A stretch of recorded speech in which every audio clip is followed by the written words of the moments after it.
தேர்தல் குறித்த கருத்துக்களை நம்முடன் பகிர்வதற்காக இந்தியன் யூனியன் முஸ்லீம் லீக் கட்சியின் எம்பி நவாஸ் கனி அவர்கள் இணைப்பில் இருக்கிறார். வணக்கம் சார். வணக்கம் மேடம். இப்போ பீகார் சட்டமன்ற தேர்தலில் பாஜக கூட்டணி தான் அங்க முன்னிலையில இருக்காங்க சார். இந்தியா கூட்டணி பின்னடைவை சந்திச்சுட்டு வராங்க. இந்த பின்னடைவை நீங்க எப்படி சார் பாக்குறீங்க?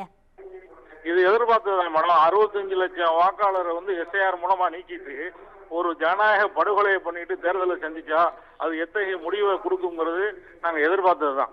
இப்படி இது வாக்காளர்களுக்கு யாருக்கு வாக்களிக்கக்கூடிய உரிமையை கொடுக்கணுங்கிறத அவங்க முடிவு பண்ணிட்டு நடத்தக்கூடிய முதல் தேர்தலாக அந்த தேர்தலை பார்க்கிறோம். இப்படி ஒவ்வொரு மாநிலங்களையும் அவங்க முடிவெடுத்து விட்டாங்கன்னா இது தேர்தலை நடத்த வேண்டியதே அவசியமே இல்லை.